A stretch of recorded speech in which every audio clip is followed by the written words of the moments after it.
everyone, and good evening. Everyone is so prompt. Thank you. Welcome. I'm Lisa Krasner. I'm the Edward W. Kane Executive Director here at the Concord Museum, and it's really my great pleasure to welcome all of you here tonight, both those joining us in person here in the Churchill and Janet Franklin Lyceum, and those tuning in virtually for the conference 1775, A Society on the Brink of War and Revolution. I want to extend my deepest gratitude to our partners, the David Center for the American Revolution at the American Philosophical Society and the Massachusetts Historical Society. Your collaboration and commitment have helped bring this conference to life at a pivotal moment as we stand on the eve of the 250th anniversary of the start of the American Revolution. A heartfelt thank you as well to the scholars who have contributed original research to this conference. Your insights and perspectives continue to shape and expand our understanding of the revolution, its impact, and its enduring legacy. So this is an extraordinary time to be in Concord. I encourage you to take full advantage of all that this historic town has to offer during your time here. Explore the sessions we've carefully planned, tour the museum galleries to see over 200 Revolutionary War objects, such as the iconic One If by Land, Two If by Sea lantern, and visit our new special exhibition, Whose Revolution?, which challenges us to consider the revolution's many voices and perspectives. This is the first of 3 special exhibitions through 2026 that will expand our understanding of who participated in the American Revolution and how its impact has continued to resonate throughout all aspects of history and culture over the past 250 years. And of course, step outside to see the very sites where history was made, if you can. So thank you all for being part of this important conversation. It is now my pleasure to turn it over to Brendan McConville, head of the David Center for the American Revolution at the American Philosophical Society and professor of history at Boston University. Thank you.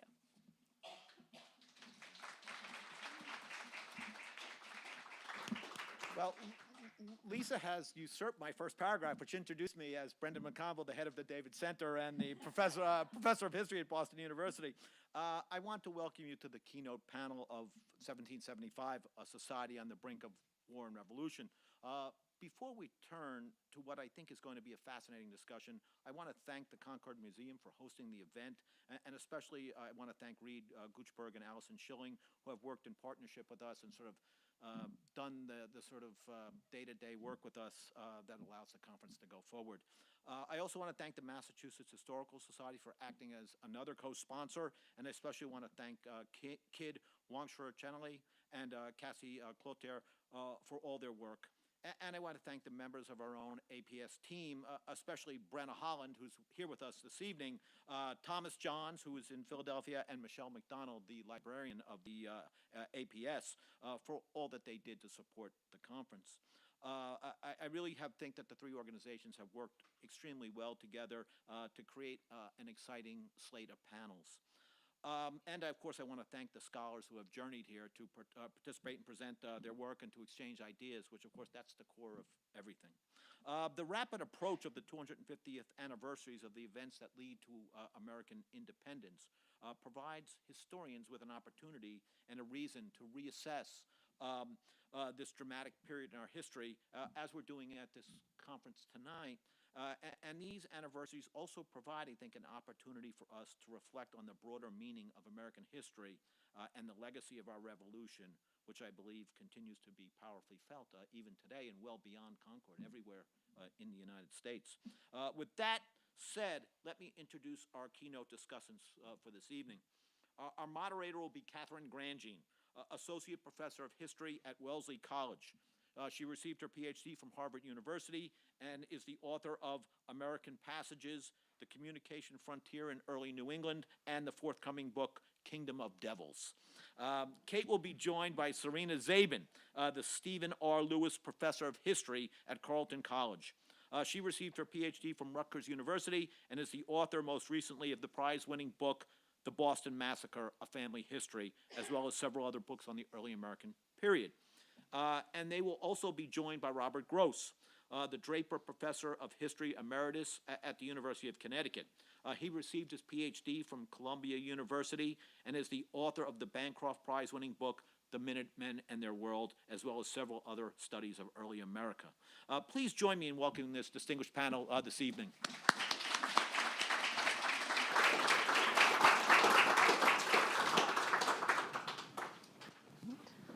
Okay, thank you so much. So we are here to mark the 250th anniversary of shots fired at Lexington and Concord. And the idea of this session, I think as I understood it originally, was to talk a little bit about how it came to that. How did we get to a point where colonial militiamen and British regulars were shooting at each other in the wee hours of April 19th? So I was sort of thinking about how am I gonna, like, how to sort of frame this conversation. This is a big question. And I was thinking about how to kind of like open this discussion and draw you in a little bit to sort of the story and the stakes. And it occurred to me at some point that one of the more fascinating characters in this saga, at least for me, is General Thomas Gage, who was, of course, became the royally appointed governor of Massachusetts Bay Colony at the very height of the crisis in 1774 after the charter was revoked. And while retaining his post as commander-in-chief of British forces in North America. And of course, it was Gage who eventually gave the order to seize munitions at Concord, and he was recalled by the British government when that did not go quite as well as planned. So I thought we could be with him for just a moment. And as he's sort of sailing back to England in October 1775, and ruminating on what has transpired in the preceding months, and sort of thinking about what happened and kind of how it happened.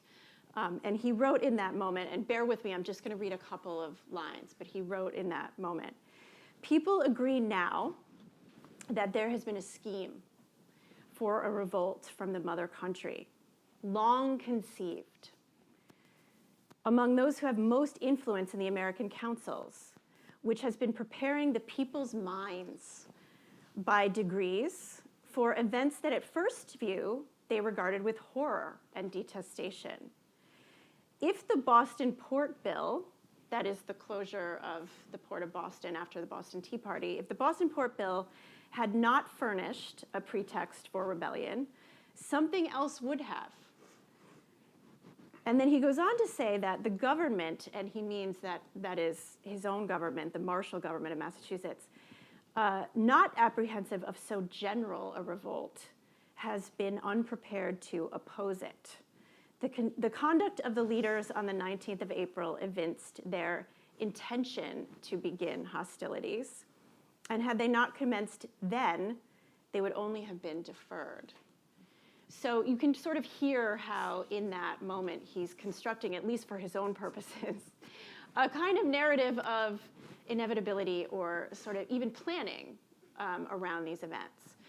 And that sort of goes to some of the things that I want to talk about tonight. So I think I would start with the question that's in the title of the plenary, which is, was the Revolutionary War inevitable? Is this war something that you see as bound to happen?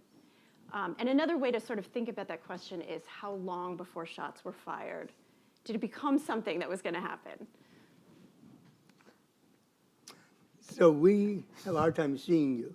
You can scowl as much as you want, look unhappy at what we say. We'll never know. We're as ill-informed as Thomas Gage. So I can imagine Gage saying on that ship, "Why didn't they listen to me? Why didn't they take my advice? I knew that we had too few troops in Boston to put down the rebellion. We needed 10,000 or more. And why didn't I listen to Admiral Graves, who as commander of the Somerset was all set to bomb with cannon all the seacoast towns?" That's a big mystery why that did not become British strategy.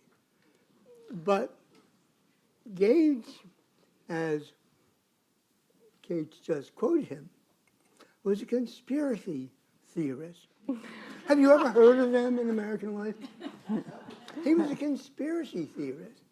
He knew that there had been plotting for a long time to separate Massachusetts and maybe the colonies as a whole from the British Empire.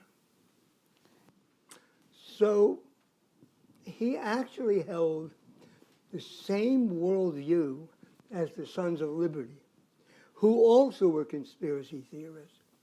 And they thought the conspiracy was led by Thomas Hutchinson, and before him Francis Barnard, and royal officials in Massachusetts, and people in the cabinet back in London. They were conspiring to take away the liberty of Americans in Massachusetts, to seize it, and to use their power to enrich themselves at the expense of people in Massachusetts. That's actually what they meant by slavery, taking from people the fruits of their labor without their consent. So you have two worldviews. They flip them over. You just change the names of the malefactors. So do conspiracy theorists inevitably go to war? Let's come back to that. So Bob and I started having this conversation over drinks, but we didn't actually start the part where we figured out how we were going to do the back and forth. So we're going to see how this goes.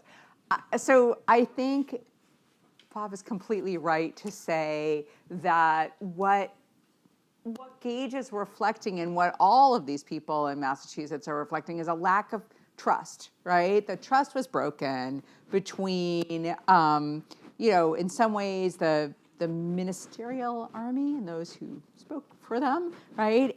And the and leaders, politically engaged people, right? Like the Sons of Liberty, but not just guys like the Sons of Liberty. Like I'll say, Abigail Adams is out there writing letters to her husband. I mean, I know it's sort of cheating to quote Abigail Adams, but it's like so. Right, but where she's like, it is even in times of peace, she says, we prepare for war, right? That's the maxim we all live by. And John, unsurprisingly, writes back, he's like, words might still work for us. Right? Like, I like words. Like, it's fine. People should exercise. Good idea. But collect all the munitions you want. That may yet matter, but think it's going to come to war? Maybe not, right? He still thinks words might save them. So I think that a lot of it depends on who you are, which makes inevitable, I think, maybe not the right word, or maybe just, I feel nothing is inevitable. And I don't even think things seemed inevitable to anyone in the moment. Things seem inevitable to Gage when he has just lost his job. So of course he's writing a letter trying to explain what just happened. But nothing, I think, even bloodshed, doesn't necessarily make it clear to people that they are on a singular road to revolution. Nobody knows what this road is. Nobody knows how many pieces branch off. And we know now stories of lots of people who maybe think that they're all in on April 19th, and 11 months later, like, okay, when the British Army leaves Boston on evacuation day, they think maybe we'll go with them, right? Maybe we're not all in on complete revolution, right? We're not all in on independence. We're maybe just in on this particular battle. Okay. I think a crucial aspect of this is that in the lead up to the exchange of fire at the Concord Bridge and then along the Bloody Battle Road, the key to this is misperception. Mm-hmm. And I'm more and more persuaded that misperceptions at a moment when people are polarizing might be the common theme in most wars. Mm. Think about the fact that first on Lexington Common, the regulars come through, 700 strong, John Parker has called out the militia, but realizing that he's facing overwhelming force, he knows that he's only supposed to form an army of observation under orders from the provincial Congress. And he says to the men, disperse, and as they're dispersing, Major Pitcairn comes up with his troops and tells them to disperse, ye rebels disperse. We don't know what happened, but we can say that the regulars were trigger happy. They fired without an order to fire. When you see the Doolittle prints, you will be struck by the fact that Pitcairn is holding his sword as if he gave the order to fire. But he didn't, and they regroup.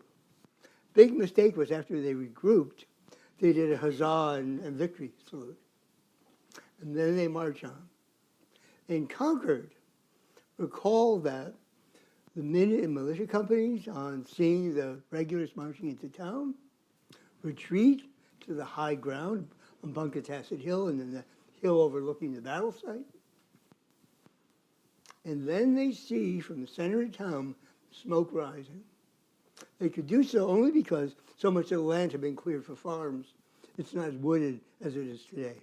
So they could see the smoke rising, and Joseph Hosmer looks at it and says, the regulars have boasted that they could march through our towns and burn them down and pillage and destroy, and we would do nothing. He points to the smoke and he said, will you let them burn the town down? Well, nobody's going to say, yeah, we should find out a little more. But it ruined the drama. So they march. But in fact, the smoke was there because the regulars, having started a fire when they were torching some of the military supplies they'd seized, finally gave in to a widow named Martha Moulton, who pled with them to put out the fire, and as they were doing so, they saw the smoke. So the war started over a misperception. And it's particularly important to realize that in February of 1775, Gage had sent Colonel Alexander Leslie out to Salem on a similar search and destroy mission to seize the armaments in what's close to the Danvers border of Salem, to seize the ammunition and march it back. And Leslie's expedition was confronted by minute and militia companies. They had a standoff on each side of the bridge over the North River in Salem. They worked out a face-saving solution. No bullets were fired. So the question is, after that brief exchange in which the regulars panicked at Concord's North Bridge and not Salem's North Bridge, at that moment, why did war become inevitable? It didn't have to. It was a mistaken provocation. And why didn't Colonel Smith, who was always described as a very fat man who in a lumbering way took him forever to get anywhere? I think that was not appropriate. But he was slow to reinforce his men. But why didn't he continue to go to the North Bridge? He already held the South Bridge. Why not continue? Now he's already got the mini companies caught behind him. If you think that the battle is the beginning of the war, but I think that's one of the questions, right? Like, I think, It is. the story of the Boston Massacre will tell us that just because the regular army shoots people in ways that are in some ways much more horrific, that does not necessarily lead to war. And there's nothing actually about, April 19th, April 20th, even the 21st, there's nothing about those particular moments that say, well, there's no question that the next thing is going to be war, right? I mean, there are military reasons that things escalate or don't escalate, But political reasons, social reasons, cultural reasons, those are still up for grabs. I don't think they're decided. So let's talk a little bit about that because, and both of you sort of dodged the question in a way. Of like, Oh, never. When are we sort of on an inexorable march? But let's sort of rewind and talk about the long history of all of this, because when we narrate the coming of the revolution, we don't start in 1774 or 75, right? We start a decade before that, with the end of the 7 Years' War and the passage of the Sugar Act and the Stamp Act and rioting in the streets and, pulling down Thomas Hutchinson's house in Boston. So I would, especially you, Serena, I would love to hear you sort of think out loud about those early years of the imperial crisis and how determinative or sort of transformative that period of this story is, in fact. So, I mean, that's both those years, right, of, say, the end, which we somewhere around 1750, maybe we'd say most clear, somewhere around the 7 Years' War, certainly towards the end of the 7 Years' War, so we often mark 1763 as that time, tends to be these moments when people who are living, and people of all races and all degrees of unfreedom living in North America, sort of begin to recognize at different moments what it means to live in the British Empire, right? This is partly because the British Empire itself becomes a lot more vigorous, right? A lot more noticeable. They start to do a lot more stuff. They try to centralize. So there are permanent troops in ways that most people are not used to. There are, unending sets of negotiations with the indigenous nations that had allied with the French, who do not believe that anything about the Treaty of Paris in 1763 speaks to them, right? So there's still a lot of conflict with native lands, some of which has to do with, lands that people in Concord are investing in, right? And they want title to those lands in the Ohio River, and they've invested in companies that are trying to claim that land. So, people are understanding in the 1760s and early 1770s that the British Empire is a thing, right? Something they feel and something they notice. Not always, right? Just the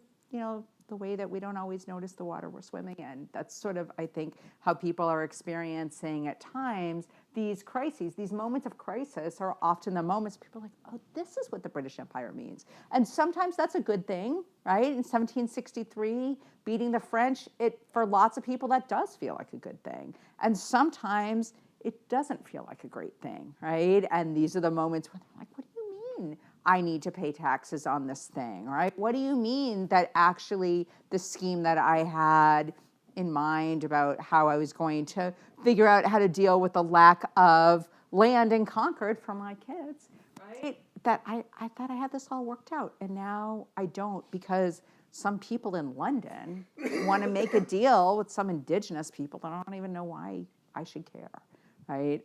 Except that I can't do what I want. So I do think that it's a moment, I think, of where people feel closer and closer to the empire and maybe less and less happy about that. That's interesting. That's really interesting. Bob, I don't know whether you have thoughts about that I question. think that a little differently.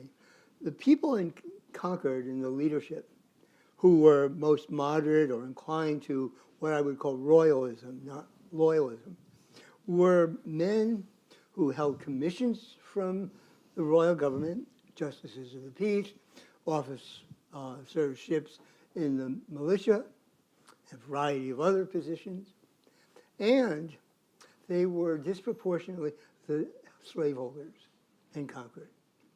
People will say the people who held slaves were at the top of the economic structure, but most people at the top of the economic structure didn't hold slaves. The identifying mark is their identification with the empire, which, remember, after all, the Royal African Company, the badge of empire is slavery. So you've got those people, and they're speculating in Western townships. John Cumming of Concord is the head of a group of speculators who get a township that gets called Cummington. Elisha Jones of Weston, the great-grandfather of Henry David Thoreau, whom Thoreau never met. He is speculating with Colonel Charles Prescott of Concord in Western Township. So these are people, you're not putting your money out there to buy and sell land in townships without a kind of confidence that there's a booming, expanding empire here. And so I would say it's interesting that these people have a cosmopolitan connection. It's very different from many of their neighbors who were thinking of themselves as the descendants of the English settlers, carrying the burden that the Puritan founders first laid down.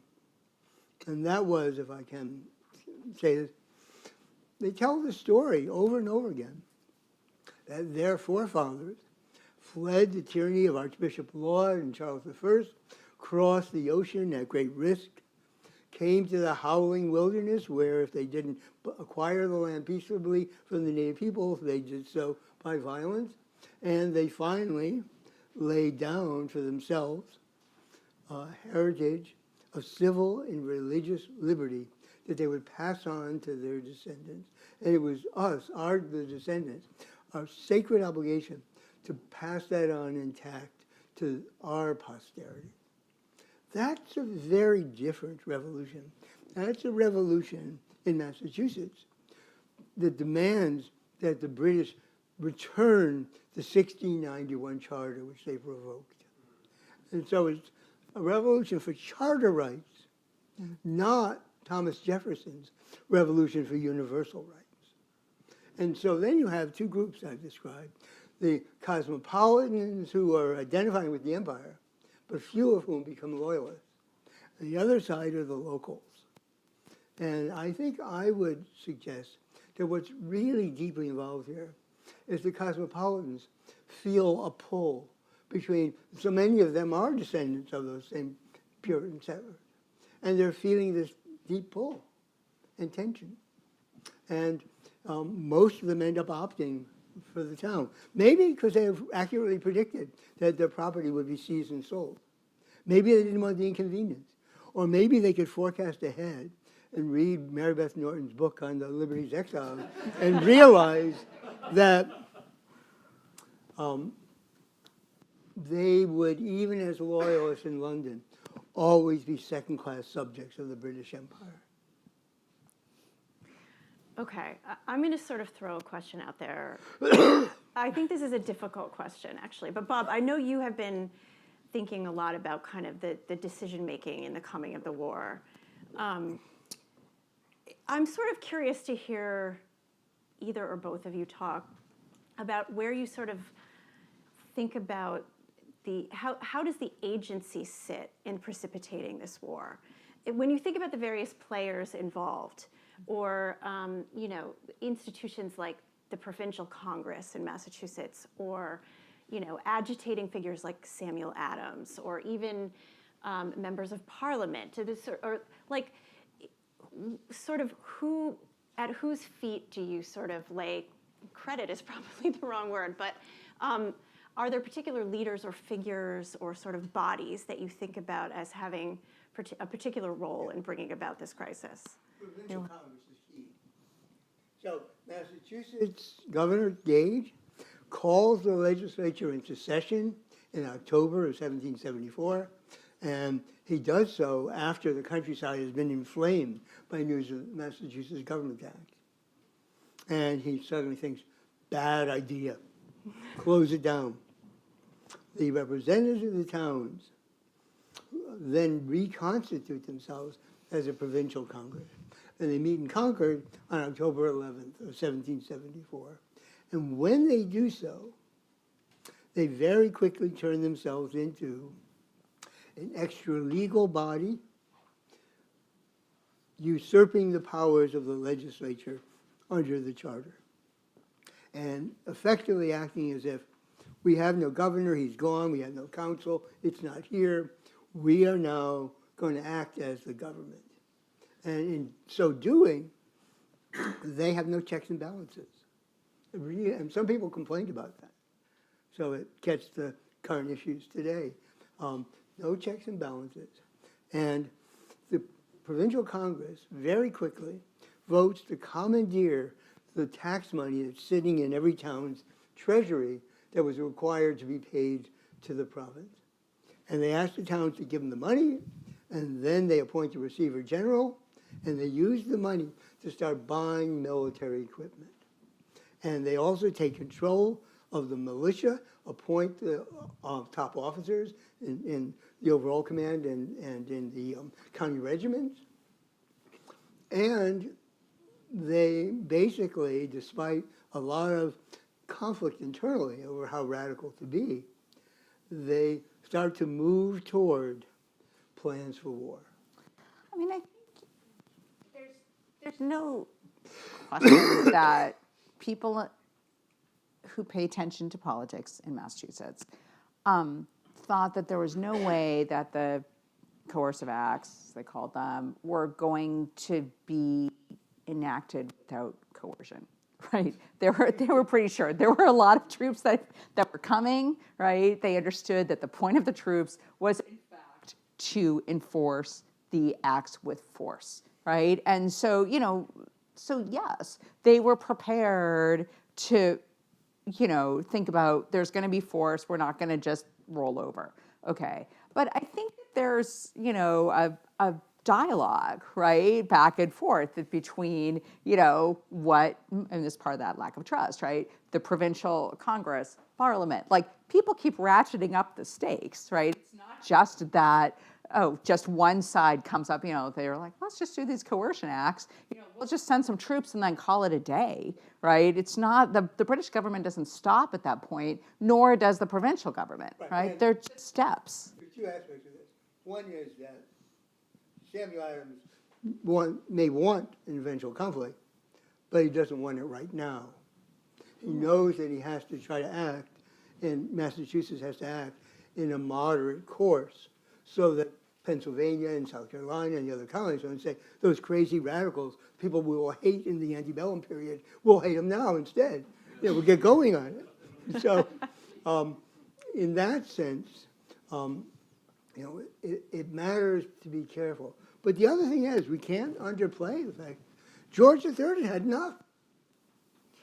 Well, that's what I am. I mean, knowing that both of you have mostly written about the American side of things, when I think about the way I tell this story to my students, or even in my own mind, like, at what point are we really things are probably moving in a particular direction. It really is. I mean, it's the Tea Party followed by the coercive acts. And I do wonder, I'm curious to hear you both think out loud about what lays behind the British decision-making in that moment. Why are they dropping the hammer so hard on Massachusetts in 1774? George III saw Hamilton.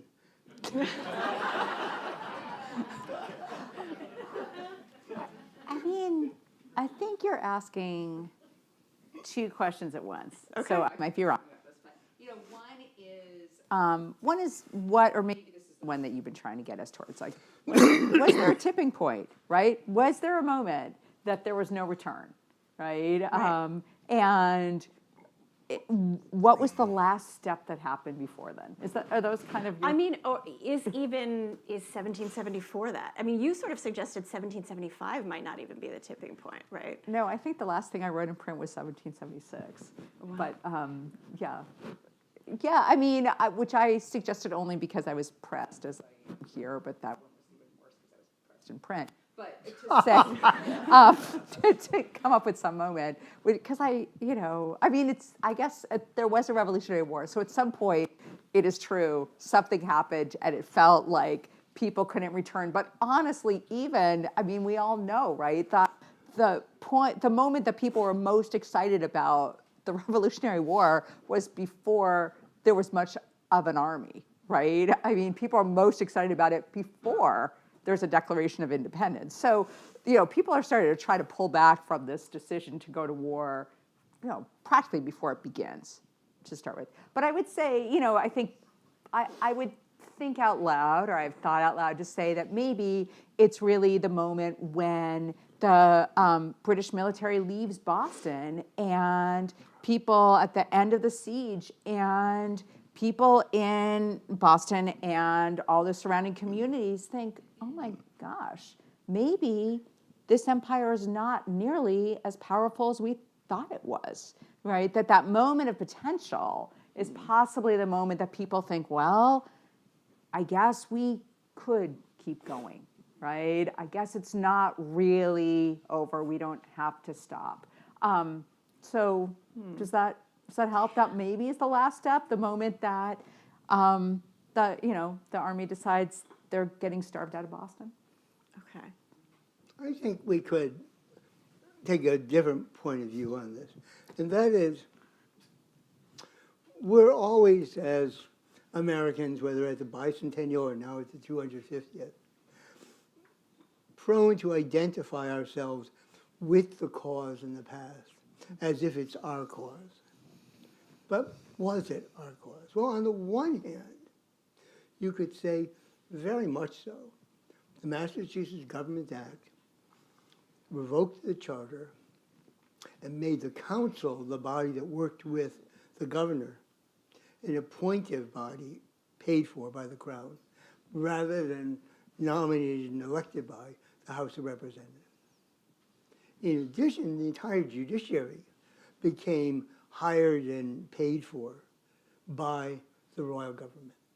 So they're in the control of the government.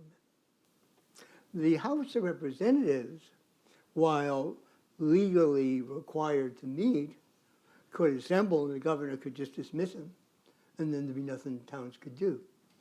And the last act of the Massachusetts Government Act was to ban town meetings without the governor's consent, but for once a year when towns could elect select persons and hog reeves and fence viewers and the like. Well, when you pause and think about that, you're going to say the popular voice is really being closed out of government powerfully. So we could look at it and say, it's understandable why there was an American Revolution, and it was right. There was a man, veteran of the Revolution, whom the writer Edward Everett Hale interviewed when Hale was a Harvard student. And he went to the man, an old veteran of the war, and he said, I've heard it said that it was the Stamp Act that really got you going. And the guy said, Stamp Act, never heard of it. And he said, well, what about the Tea Act? We were too poor to drink tea. And he asked him a bunch of other questions. The guy keeps contradicting what Hale had read in his textbooks. And finally he says, well, if it wasn't those, why'd you rebel? And the old man says, because they meant to take our liberty and we meant to stop them. Now that's how we congratulate ourselves on the American Revolution. That's how what I just described as all the ways in which the popular voice was being suppressed look like the causes. And then I have to say to you that in the other royal colonies, the council was appointed. And in the other royal colonies, the judiciary was appointed and paid for. And in some of the royal colonies, you had county governments without much in the way of popular voting. So in 18th century terms, was the Massachusetts Government Act tyranny, or was it the norm? And if that's the case, why on earth would those other colonies go to war for Massachusetts? So I think it doesn't really matter to people as they're collecting funds in Connecticut or in South Carolina or wherever they are, sending money to Boston. The humanitarian impulse is based on the closure of the port. There's a lot of press and anxiety about people starving, right? So people are spending money, but I think people aren't thinking, well, gosh, this is how my judiciary works as opposed to how that judiciary works. People are thinking, well, that looks like they lost something. People, but not loyalists, many of whom did make these cases, and who argued, for example, that you patriots keep bringing up what's unconstitutional. But you start appointing these committees of correspondence. Where did you ever see those in your British Constitution? And you write circular letters to the other colleagues. Where did you ever see that as a practice? So I'm just trying to press the case here, not that you should abandon it April 19th and stay home and watch Netflix. But we haven't taken up those questions, I think, seriously enough to realize that the American Revolution was not inevitable, at least in the terms that we like to think of it, that we wanted to take our liberty and we meant to stop. Well, and even in Massachusetts, there's quite a variance, right, in the sort of mobilization and reaction to some of these things happening. I mean, when I reread your book, Bob, it's sort of thinking about this, I was sort of struck by how even Concord as a town kind of had its own chronology, right? Like it had its own sort of trajectory, sort of moving along, but then almost, mobilizing and getting ready for war before anybody in the Continental Congress is telling them to do that, or the Provincial Congress, or before the munitions are even there. So talk a little bit about how there's kind of difference even in the localities of how people are thinking about this. So what I built into the new edition, which you can get at the Concord Museum, is that the decision to name a committee of correspondence is the turning point in town after town. After the Tea Act, after the destruction of the Tea, there was still only about 20 towns that had formed committees of correspondence. It's only after the news of the Massachusetts Government Act comes that you have county conventions take off and lots of towns appointing committees of correspondence. Concord doesn't do so until about September 24th of 1774, and Weston about September 26th. And so that's quite telling. And the way I think of it is, if I can be allowed for just a second. So what's a Markham militancy? It's not making an economic argument against British taxes. Lots of conservatives did that.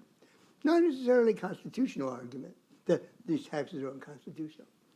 Much of it is either the appeal to the ancestors and the duty, or the appeal to God in an evangelical faith for liberty. That's on the level of ideology. But how did it become a war? And I would say it's because people in time learn to connect the dots. There's this abuse and that abuse, and suddenly you're connecting the dots and seeing conspiracy. And after you've done that, your next step is, how do you act with others to protest it? So then they're accord with one another.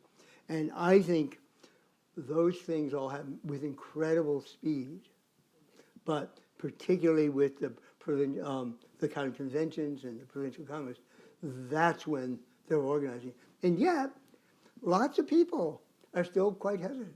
Mm-hmm. Lots of people are still hesitating. So I was able to spend a little time at Mass Historical exhibit this afternoon, so I'll just give a little shout out, and noticed that one of the documents they are highlighting is Sarah Deming's journal, right? Her account of leaving Boston after she hears the news of April 19th. She hears about it. She's somewhat sympathetic. She's horrified. And her first thought is that she wants out. All she wants to do is get out of Massachusetts, right? She's not interested in figuring out what this means for liberty. She brings, she leaves her husband, or she convinces him to get her conveyance. She takes with her both her daughter and the young woman that she's enslaved, right? She's not thinking in those terms. But she doesn't think, oh, this is a chance for me to practice my political thoughts. I don't think that most people are not parts of committees of correspondence, right? Most people, when they're trying to connect the dots, you're not wrong. I think that, the whole question is, how do all these little pieces come together? You know, I mean, I think they come together through the, you know, shapes and metaphors through which people understand the world. And I think, unsurprisingly, that people understand this primarily through the metaphor of family. So if we go back to even the Gage quote that Kate started us with, right? He's talking about the mother country, the language of, you know, family as it organizes politics, everyone's living with, right? Like men who are part of this world, women who want nothing to do with it, people who are enslaved. I mean, if you think about the Watertown Treaty with the that the Micmac make with the and some of the other now Maine nations, you know, make with Massachusetts also in '75, they're talking about brotherhood.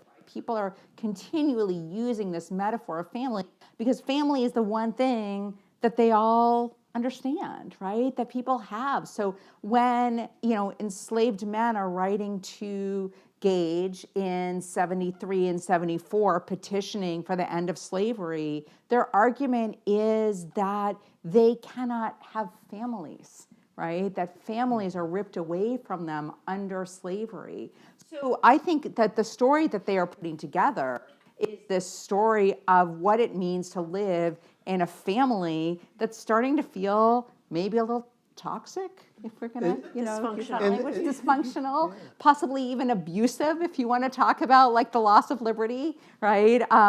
But that's the way in which you can make sense of a world in which lots of people who don't really want anything to do with politics come to understand that politics shapes their world whether they like it or not.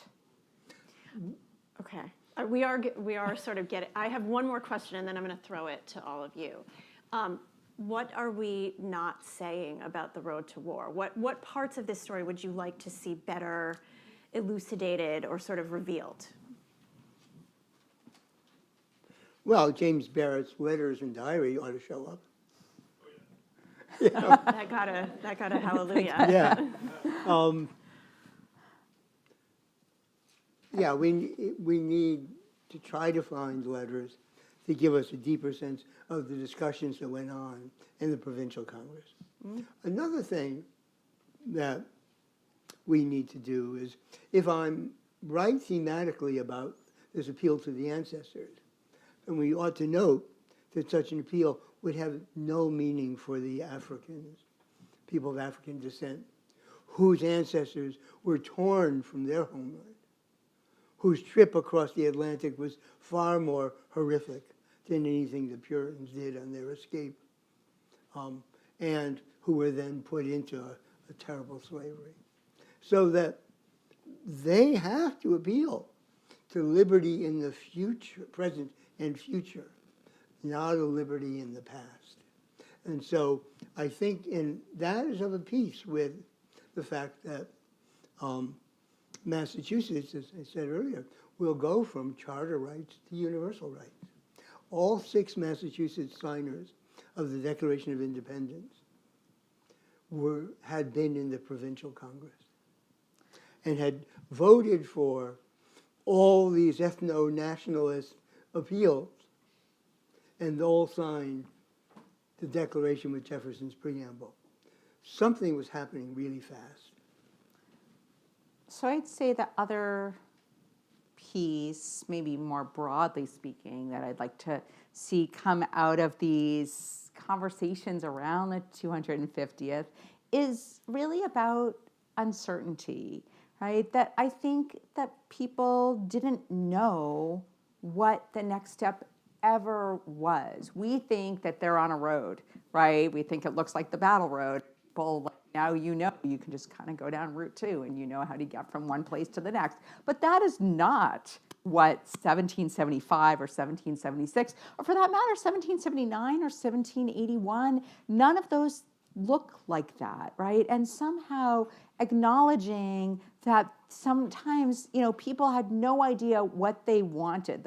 There's this petition also in Mass Historical from the some people in Marshfield who leave and then they come back and they say to the Committee of Safety, oh, we didn't really mean to leave with the British Army. We didn't really understand what was happening. So can we come back now, right? And I think there's a lot of people who are like, I don't know what's happening. I mean, is Sarah Deming not going to be allowed back into Boston because she flees, right? She just doesn't want to be part of it. So I think understanding how uncertain everything felt might be a way of helping us understand that we can commemorate, right, something that turns out to create a nation, understanding that nobody really understood what they were doing at the time. Can I ask you a question?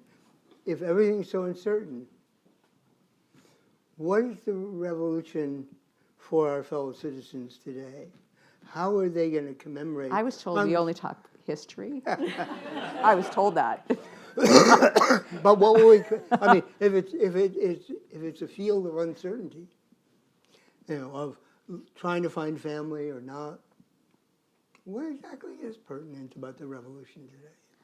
Well, I think if at least it reminds us of our kind of intellectual and political humility, right? That we don't know all the things. We don't know we don't necessarily have all of the pieces.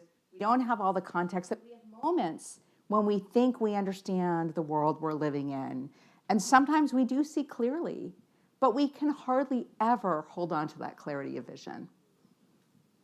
Okay. I think I'm going to open it up to questions or comments from the audience at this point.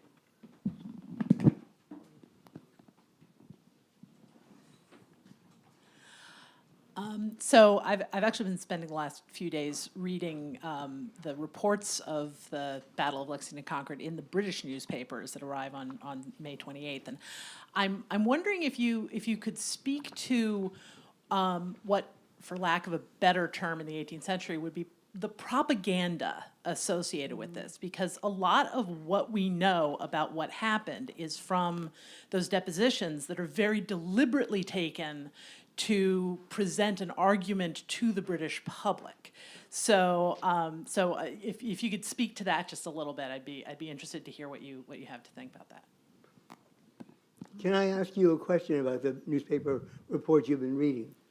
Yes. When they're describing what happened in Lexington and Concord, how often do they mention and center the exchange of fire at the bridge?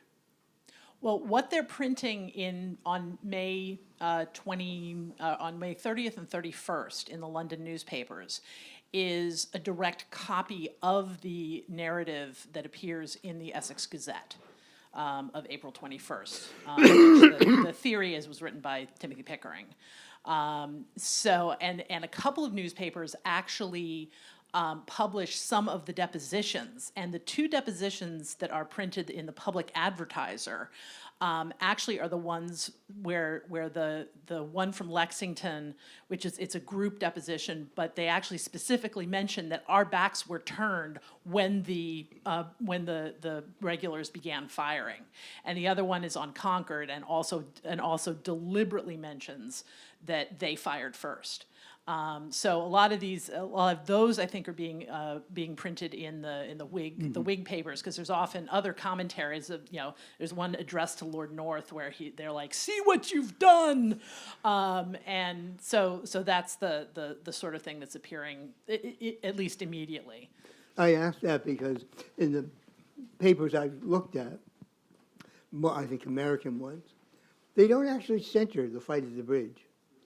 They describe the long, bitter, bloody fighting on the Battle Road, which is to say, they did not know that they had to conform to saying, by the rude bridge that arched the flood, there the embattled farmers fired a shot heard around the world.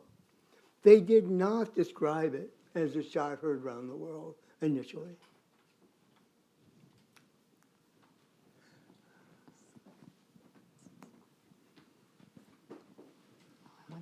All right, so this is a fabulous discussion. Thank you both, and thank you, Kate, for your wonderful moderation. I want to come back to the inevitability question. I think there are actually two questions there.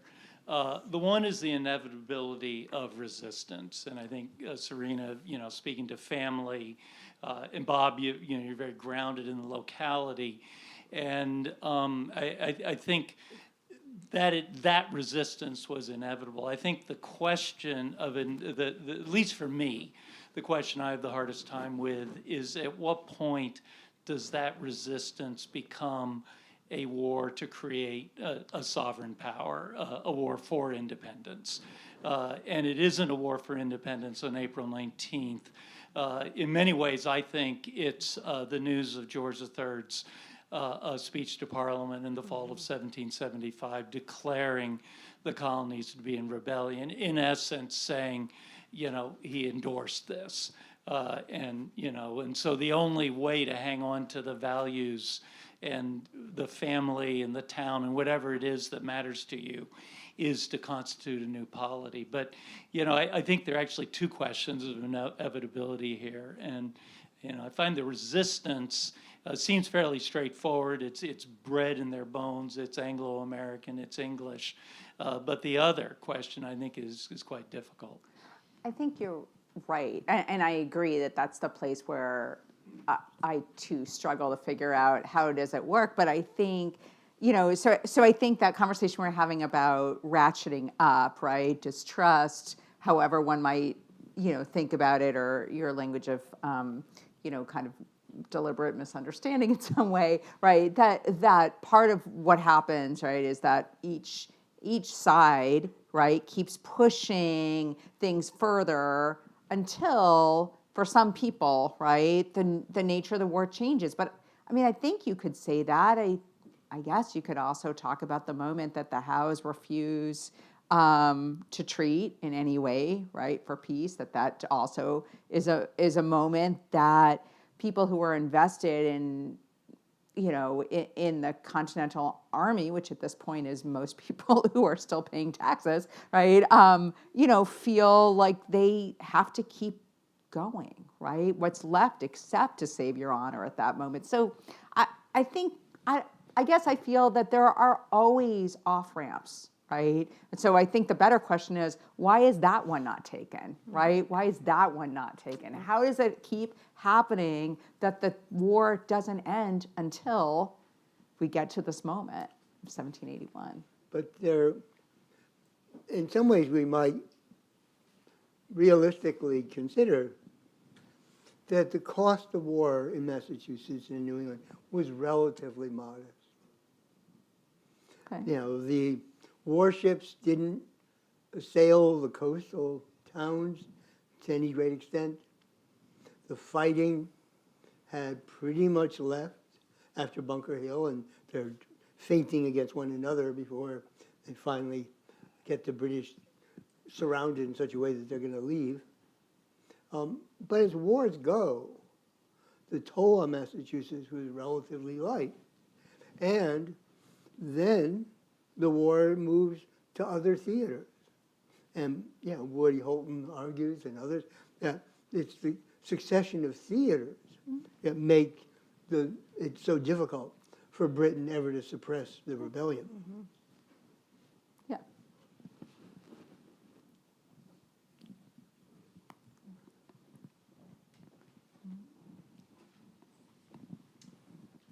So thank you both, so thank you all three for a very stimulating conversation.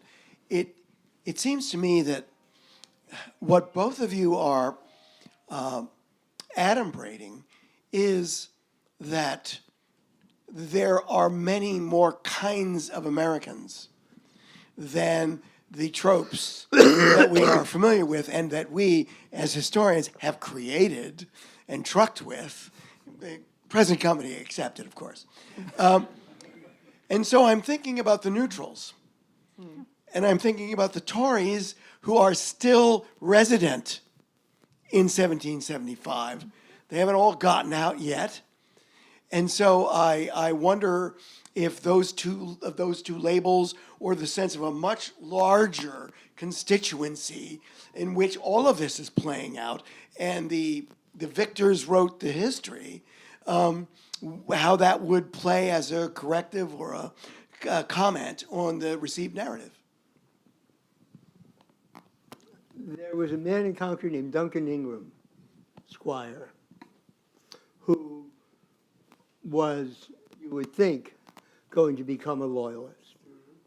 He had made a fortune in slave trading and slave plantations in Suriname, one of the worst places ever to be shipped across the Atlantic to. He has cannon privately owned, his own little stash of weapons of mass destruction. He has them because he needs them on the ships. They're stolen out of his backyard and whisked off to Concord. This guy, you would be sure, would be a loyalist. The day after April 19th, when the Provincial Congress starts gathering up depositions and everybody's swearing an oath to what they observed, he, as a justice of the peace, is taking the depositions. I mean, you know, when you think about it, how unlikely could that be? And yet, there he was. I think your point about neutrals is really important, right? And I do think, you know, and this goes way back to John Schei's work, which I've always found super useful, right? Which is that sometimes people aren't forced to declare, right, a side until the military is there making it happen. And then when the military leaves, sometimes they're not there anymore, right? And other people, some of whom are sitting here, have done, you know, a beautiful job of showing us all the ways in which that works. So, but I think you're right that this question of who is a neutral, it's not even very clear, right? As the army's moving back and forth, we don't really know. Yeah. Please join me in thanking our panelists for this fabulous discussion. Thank you, Kate. Thank you, Bob. That was fun. We could take it on the road. I know. A dog and pony.